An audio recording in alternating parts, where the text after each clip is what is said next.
По официальным данным Минобороны Российской Федерации, во время Великой Отечественной войны от нанесенных ранений погибло 1 102 800 человек.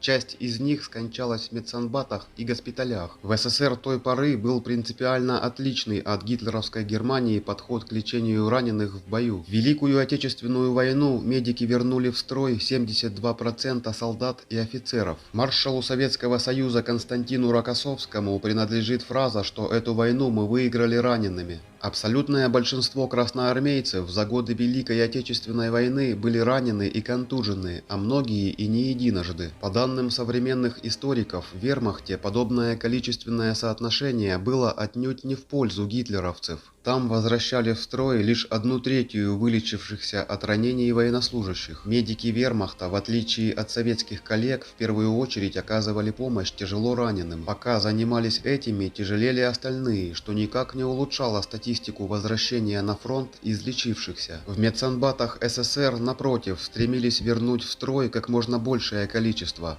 Медсестра медико-санитарного батальона Нина Демишева вспоминала, что безнадежно раненые, попавшие в их медсанбат, были разными. Однажды в их медсанбат привезли офицера с ранением в грудь, таким, что было видно, как легкие работают. Медсестра его перевязала, но было сразу видно, что раненый не жилец. Многие умирали на операционных столах медсанбата или по дороге к нему, но были и воскрешения. По воспоминаниям Демишевой, однажды из палатки, куда складывали умерших, раздался голос, поначалу немного перепугавший женский персонал медсанбата. Кто-то спрашивал, где его вещмешок. Как оказалось, ожил раненый в ногу солдат, которого сочли умершим. При доставке с передовой он не подавал никаких признаков жизни, сердце не билось, зрачки на свет не реагировали. Отлежавшись, раненый стал ходить, правда на костылях, с перевязанной ногой. Госпитальная медсестра Мария Соколова вспоминала, что в 1944 году среди раненых было много псевдоконтуженных, в основном западноукраинцев. После первого же сражения они старались прикинуться контуженными, якобы ничего не слышат и не могут говорить. В госпиталях они начинали писать просьбы на имя Сталина отпустить их домой, ссылаясь на свою небоеспособность. Опытным военным медикам было нетрудно определить, кто по-настоящему контужен, а кто лишь притворяется. Мария Соколова рассказывала, что однажды ей удалось спасти 5 таких псевдоконтуженных, уроженцев Западной Украины. Девушка сумела убедить притворщиков заговорить, ссылаясь, что если они откажутся играть роль глухонемых, то хотя бы получат шанс выжить в штрафроте. Потом их действительно туда и отправили, ну а самых упрямых симулянтов после трибунала обычно расстреливали.